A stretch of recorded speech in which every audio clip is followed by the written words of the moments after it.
Sa gitna ng sunod-sunod na hakbang ng pamahalaan at ilang mga grupo upang matulungan ang iba't ibang sektor, kabilang na ang muling pagbubukas ng community pantry, pamamahagi ng ayuda at iba pang inisyatibo para sa transport sector at komunidad, bunsod ng sobrang taas ng presyo ng langis na dulot ng digmaan sa Middle East.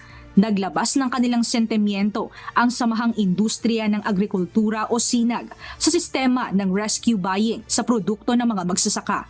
Ayon sa grupo, bagamat may magandang hangarin ang rescue buying sa mga aning gulay at iba pang produkto ng farmers, lumalabas nila sa mga ulat na tila nagiging pahirap pa ito dahil sa lalong pagbagsak ng presyong natatanggap ng mga magsasaka na halos katumbas na lamang ng kanilang puhunan o di kaya naman ay mas mababa pa kaysa dito. So, yun lang ang sinasabi natin na although maganda siyang pakinggan rescue buy, unfortunately, nandun pa rin yung abuse, yung pagkasamantala sa presyo na dapat ay nabibili nila from farmers.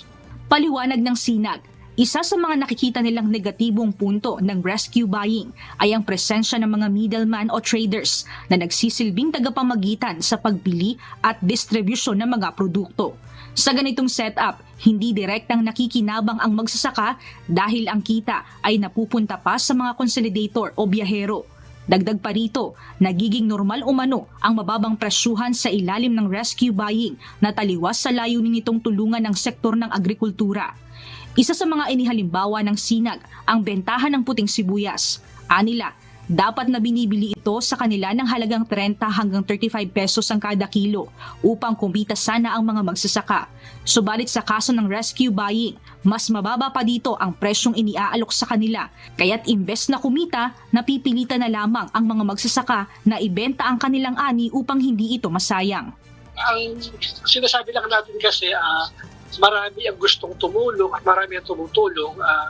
Sana hindi sa rescue buying prices kinukuha kasi nga ibig sabihin ng rescue kumbaga imbes na mabulok bilhin mo, sana ang konsepto pa rin kung ano yung fair price na dapat makuha niya, yun ang bilhin pa rin sa ating mga farmers. Diba sa onions, kung red yan at least sana maka 45 per 50 para medyo maganda yung benta ng farmer. Yung white onion nasa 30 to 35 pesos, at least kumikita sila.